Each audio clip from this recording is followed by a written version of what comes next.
Welcome to our channel TMR news. ఇక political vibe channel Puppala Rajani alias పుప్పిగాడు నిన్న మంత్రి మల్లారెడ్డి కాలేజ్ స్టాఫ్ దాడి చేసిరని ఒక వీడియో చేసిండు. నిజంగా అసలు ఏం జరిగింది, ఎట్లా జరిగింది అనేది ఒకసారి తెలుసుకునే ప్రయత్నం చేద్దాం. నిజంగా ఈయనకు వచ్చిన అనుభవంతో ఏం నేర్చుకున్నాడు, ఈయనకు జరిగిన అనుభవంతో ఏం నేర్చుకున్నాడు ఒకసారి తెలుసుకునే ప్రయత్నం చేద్దాం. దయచేసి వీడియోలోకి వెళ్ళే ముందు లైక్ చేయండి, షేర్ చేయండి, మీ అభిప్రాయాన్ని కామెంట్ రూపంలో తెలియజేయండి. ఒకసారి విందాం మరి నిజంగా దాడి ఎట్లా జరిగింది, మన పుప్పాల పైన ఎందుకు అసలు దాడి చేయాల్సిన అవసరం వచ్చింది. ఈ నిజంగా ఇంతవరకు కూడా ఏ జర్నలిస్ట్ కూడా స్పందించలే, మనమే మొట్టమొదటిసారిగా స్పందిస్తూ ఉన్నాం. దయచేసి వీడియోని ఒక మందికి షేర్ చేయండి, అలాగే లైక్ చేయండి, అలాగే ఈ వీడియోను పుప్పాల వరకు వెళ్ళే వరకు షేర్ చేయండి. ఎందుకంటే ఆయన ప్రశ్నించే గొంతులపై గతంలో ఏం మాట్లాడిండు, ఏ విధంగా మాట్లాడిండు, మరి ఈయనకు ఏ రకమైన ఎందరు జర్నలిస్టులు సపోర్ట్ చేస్తారు అనేది ఈ వీడియో ద్వారా నేను కీలకంగా వివరించే ప్రయత్నం చేస్తాను. ఎందుకంటే ఆయన కూడా ఇప్పుడు సరే పుప్పాల మనకేం శత్రువు కానీ అతను కూడా తెలవాలి బాధ. ప్రశ్నిస్తే నిజంగా అవినీతి అక్రమాలపై పేద ప్రజల గురించి ప్రశ్నిస్తే ఏ విధంగా దాడులు చేస్తారు, కిరాచకంగా ఏ విధమైన పన్నాగాలు వండుతారు అనేది తెలియాలి. దయచేసి అసలు ఆయన విషయం ఏంటన్నది ఒకసారి తెలుసుకునే ప్రయత్నం చేద్దాం.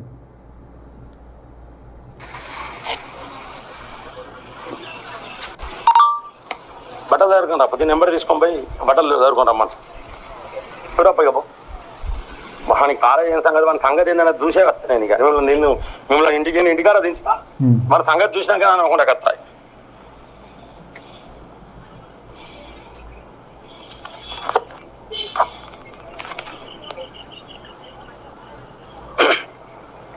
పోయినప్పుడు నువ్వు బట్టలు చదువుకోపో. ఎంత దారుణమా అదే, ఎంత ఆయన ఏమన్నా వీడియో తీస్తా అంటే వాడు ఫోన్ గుంజుకొని కొట్లే దాడి చేయలే.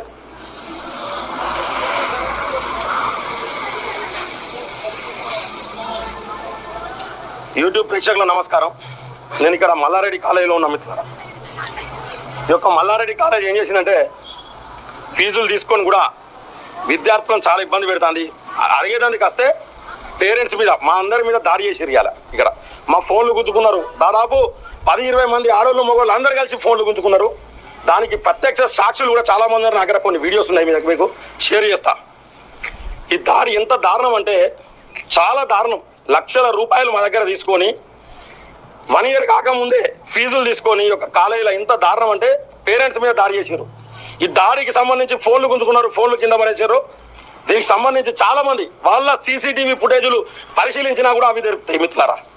మరి ఈ యొక్క వీళ్ళు ఏం చూసుకొని ఎగురుతారు, మరి మల్లారెడ్డిని చూసుకొని ఎగురుతారా? మల్లారెడ్డి మంత్రి అనుకుంటానా మళ్ళీ, లేకపోతే ఇంకేమనుకుంటాను? ఈ అరాచకం మరి రేవంత్ రెడ్డి గారికి కూడా నేను క్లియర్గా చెప్తా ఉన్నా. కాంగ్రెస్లో పోతా అని చెప్పేసి విర్రవీగుతాను మల్లారెడ్డి. మరి మల్లారెడ్డి మీద ఏ విధమైన చర్యలు తీసుకుంటారు? చాలా దారుణం. కొంచెమైతే నా బిడ్డ పరిస్థితి చాలా దారుణంగా ఉండే, ఏడ్చుకుంటా ఫోన్ చేసింది నా బిడ్డ. నేను వరంగల్ నుండి నేను ఈ కాలేజీకి వచ్చిన. ఎంత బాధాకరం అంటే నా మిత్రుడు వీడియో తీస్తా ఉంటే ఆ వీడియో కెమెరాను కూడా పగలగొట్టిల్లు మిత్రులారా, ఫోన్ గుంజుకున్నారు. ఎంత దారుణం. వాళ్ళ సీసీటీవీ ఫుటేజీలు చూడొచ్చు. ఒక దొంగలాగా మొత్తం అందరు కూడా చాలా మంది 30-40 మంది కూడా ఎగబడ్డారు. దీనికి సంబంధించి పూర్తి వివరాలు నా దగ్గర ఉన్నాయి. ఇక పోతే ఖచ్చితంగా నేను ఇప్పుడు నా బిడ్డని ఇంటికి తీసుకుపోతానా, ఈడీ ఇక్కడ రావాలి. నా దగ్గర 15 లక్షల రూపాయలు తొప్పిరు, నా దగ్గర ఎవిడెన్స్ ఉన్నది. ఈడీ ఇక్కడికి రావాలి ఖచ్చితంగా. ఈడీ వచ్చేంత వరకు కూడా నేను ఈ క్యాంపస్లోకి వెళ్ళి బయటికి రాను మిత్రులారా. ఎవరు ఎత్తారో కానీ, ఎవరు చంపుతారో, ఎవరు కొడతారో చూస్తేగా ఇక్కడనే ఉంటా. దయచేసి నా యొక్క మద్దతుదారులందరూ కూడా ఈ యొక్క మల్లారెడ్డి కాలేజీకి చేరుకోవాలి మిత్రులారా. హైదరాబాద్లో ఎక్కడున్నా, ఏ పక్కనున్నా నా మద్దతుదారులందరూ కూడా ఈ యొక్క మల్లారెడ్డి క్యాంపస్కు చేరుకోవాలని చెప్పేసి కోరుకుంటున్నా. అలాగే మీడియా మిత్రులందరికీ కూడా చెప్తా ఉన్నా మిత్రులారా, ప్రతి ఒక్కరు కూడా నేను ఇక్కడనే ఉంటా. సచ్చినా బతికినా ఎవరు కొట్టినా ఇదే క్యాంపస్లోకి వెళ్ళి నేను బయట పెట్టే పరిస్థితి లేదు, ఇక్కడనే ఉంటా ఖచ్చితంగా. ఇది విన్నారు కదా, అంటే పుప్పాల కూతురును మల్లారెడ్డి కాలేజీలో జాయిన్ చేయించినట్ట. అక్కడ ఫీజు కట్టడానికి పోతే నిజంగా ఇప్పటికే ఫోన్పేలో ఒక 50,000 రూపాయలు ట్రాన్స్ఫర్ చేసినట్టు చెప్తా ఉన్నాడు. అదేవిధంగా ఇతని ఫ్రెండ్ కూడా, పుప్పాల ఫ్రెండ్ ఎవరైతే ఉంటారో అతను కూడా డబ్బులు కట్టడానికి వెళ్ళిండట. అక్కడ వాస్తవానికి వీళ్ళు మాట్లాడంగా మరి ఇలా ఫ్రెండ్ వీడియో తీసేటప్పుడు మల్లారెడ్డి కాలేజీకి సంబంధించిన స్టాఫ్ ఎవరైతే ఉంటారో వాళ్ళు ఫోన్లు గుంజుకొని ఆ ఫోన్లను కింద బండ కొట్టిరట. నిజంగా వీళ్ళపైన కూడా దాడి చేసిరట. చాలా దారుణం. నిజంగా ఈ దాడిని తీవ్రంగా ఖండిస్తూ ఉన్నాం. మల్లారెడ్డి కాలేజీకి సంబంధించిన స్టాఫ్ ఈ పుప్పాల పైన కానీ, పుప్పాల రజనీ ఫ్రెండ్ పైన కానీ దాడిని తీవ్రంగా ఖండిస్తున్నాం. అదేవిధంగా నేను పుప్పాలకు ఒక మాట చెప్పదలుచుకున్నాను ఈ సందర్భంగా. నిజంగా దేశం ధర్మం అంటూ నువ్వు ఏ దేశం కోసం ధర్మం కోసం అని కొట్లాడుతూ ఉన్నావు కదా, మరి ఆ బీజేపీ నాయకులు నిన్ను నమ్మినట్టుంటే నేను ఇంతవరకు ఎందుకు స్పందించలేదు? సరే, నీపైన దాడిని మేము తీవ్రంగా ఖండిస్తున్నాం. దాడి నిజంగా ఆ దాడి తీవ్రమైనది. నిజంగా ఆ దాడిని ఎవరైనా ఖండించాలి. సరే, అది అలా ఉంచితే ఆ దాడి కరెక్ట్ అయినది, సరి అయినది అని మేము నేను అనడం లేదు. ఇప్పటికి కూడా ఆ దాడి అది చాలా బాధాకరమైన విషయం. అది ఎవరిపైన జర్నలిస్ట్ అయినా కానీ సామాన్యుడైనా కానీ ఒక స్టాఫ్ మల్లారెడ్డికి సంబంధించిన కాలేజ్ స్టాఫ్ నీపైన దాడి చేయడం అనేది, ఎవరిపైన దాడి చేయడం అనేది చాలా బాధాకరమైన విషయం. నిజంగా దాడిని తీవ్రంగా ఖండిస్తున్నాం. సరే, ఆ విషయం అట్లా పక్కకెడితే నువ్వు నమ్మిన భారతీయ జనతా పార్టీ సిద్ధాంతాలు, ధర్మం, దేశం అని చెప్తా ఉంటావు కదా, మరి ఒకవేళ వాళ్ళు నిన్ను నమ్మినట్టుంటే మరి ఇంతవరకు కూడా బీజేపీ నాయకులు ఎందుకు స్పందించలే? నీ క్రెడిబిలిటీ ఉన్నా నువ్వు నిజంగా జర్నలిస్ట్ అయితే నిజంగా నువ్వు వాళ్ళతో నీళ్ళతో ఫోన్ మాట్లాడుతావు కదా, వైఆర్ టీవీ రంజిత్ కానీ, లేకపోతే చిలుక ప్రవీణ్ కానీ, న్యూస్ లైన్ శంకర్ కానీ, ఈ శంకర్ను ఈ చిలుక ప్రవీణ్ ఫాలో అవుతావు కదా, వాళ్ళు చెప్పిన కంటెంట్ చెప్పుకుంటూ వస్తావు కదా, మరి వాళ్ళు ఇంతవరకు ఎందుకు స్పందించలే? మరి ఏది నీ క్రెడిబిలిటీ ఏది? మల్లారెడ్డి గత బీఆర్ఎస్ ప్రభుత్వంలో అక్రమాలకు పాల్పడుతున్నాడు, అవినీతికి పాల్పడుతున్నాడు అని ఎవరు మనతులు వెలుగు రగన్ అయితేంది, తీన్మార్ మల్లన్న అయితేంది, 1000 కోట్ల అక్రమాస్తులు సంపాదిస్తున్నాడని మొరో మొత్తుకున్నాడు. నిజంగా మల్లారెడ్డికి సంబంధించి అక్రమాలు, అవినీతి, అసలు వాళ్ళ బాధితులు మొత్తం స్టూడియో తీసుకొచ్చి మాట్లాడిపించిన రోజులు ఉన్నాయి. వాళ్ళని పట్టుకొని నువ్వు ఇష్టం ఉన్నట్టు మాట్లాడుతున్నావు. ఈరోజు నీ బిడ్డకు జరిగింది కాబట్టి నీకు అన్యాయం, అక్రమం లెక్క కనబడతా ఉన్నది. అదే రోజు తెలంగాణలో ఇప్పుడు మేడ్చల్ నియోజకవర్గంలో ప్రతిరోజు జరిగే అక్రమాలు, అవినీతి గురించి ప్రశ్నించినప్పుడు వాళ్ళ గురించి నువ్వేం మాట్లాడినావు? ఇప్పుడు ఆ జర్నలిస్టు గురించి నువ్వేం మాట్లాడినావు? నీకేమైనా సోయి ఉన్నదా?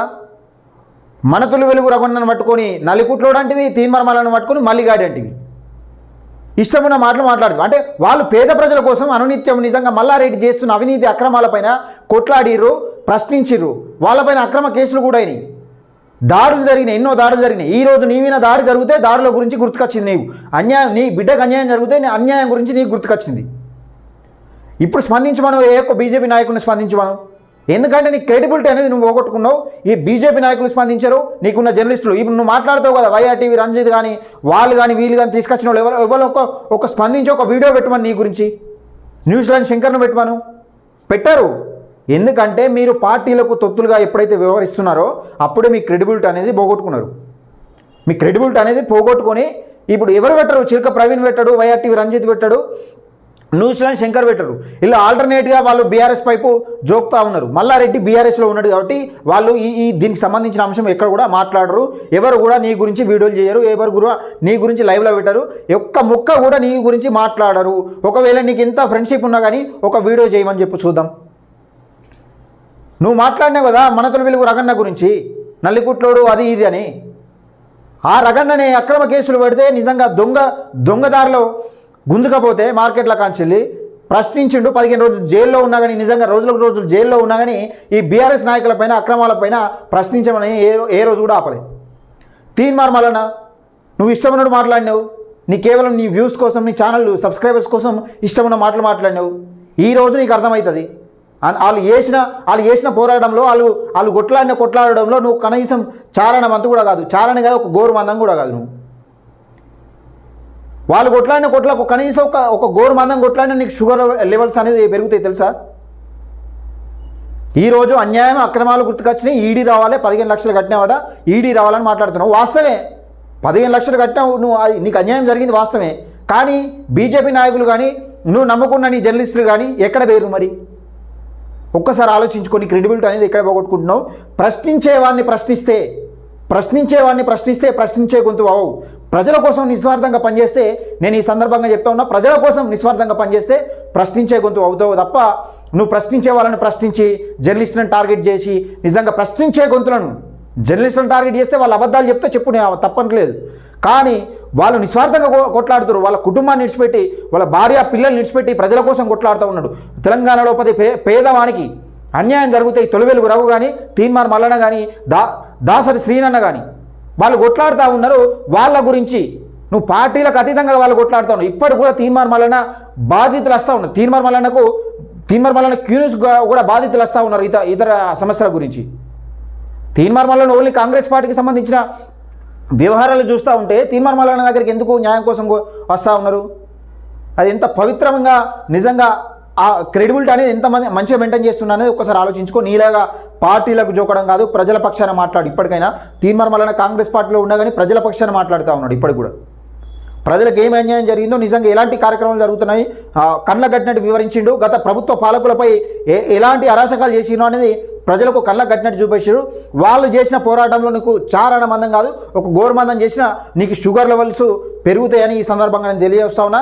నువ్వు నమ్ముకున్న సిద్ధాంతం కోసం, భారతీయ జనతా పార్టీ సిద్ధాంతం కోసం ఏదైతే పనిచేస్తూ ఉన్నావో, ఈరోజు అదే పార్టీకి సంబంధించిన నాయకులు ఎందుకు స్పందిస్తలేరు, నిన్ను ఎందుకు నమ్మడం లేదు, నువ్వు ప్రజలకు సమాధానం చెప్పాల్సిన అవసరం ఉన్నది. అదేవిధంగా నువ్వు ఏదైతే ఫాలో అవుతావు కదా, న్యూజిలాండ్ శంకర్ కానీ, చిలక ప్రవీణ్ కానీ, వైఆర్టీవీ రంజిత్ కానీ, వీళ్ళందరూ ఎందుకు మాట్లాడతలేరు నీపైన? ఎందుకు లైవ్ పెడతలేరు? నీ క్రెడిబిలిటీ ఎక్కడ పోగొట్టుకున్నావు? దయచేసి ఒక్కసారి అర్థం చేసుకోవాలి. ఎప్పుడు కానీ ఈ సందర్భం కూడా political vibe channel Puppala Rajani మీన మల్లారెడ్డి స్టాఫ్ దాడి చేయడాన్ని తీవ్రంగా ఖండిస్తూ ఉన్నాం. ఇది ఎవరిపైన చేసిన దాడి అనేది చాలా బాధాకరమైన విషయం. దయచేసి ఇప్పటికైనా పుప్పాల ఇక మారతామని అనుకుంటున్నా. ఒకవేళ మారకపోతే నిన్ను ప్రజలు కాదు, నీ భారతీయ జనతా పార్టీ నాయకులే ఇప్పుడు కదా తరిమి కొట్టినట్టు ఏదో ఒక రోజు గుడ్డలు కూడా తీసి కొడతారు. దయచేసి ఈ వీడియోని పుప్పాల రజనీకాంత్కి చేరేదాకా ఈ వీడియోని షేర్ చేయండి అని నేను కోరుతా ఉన్నాను.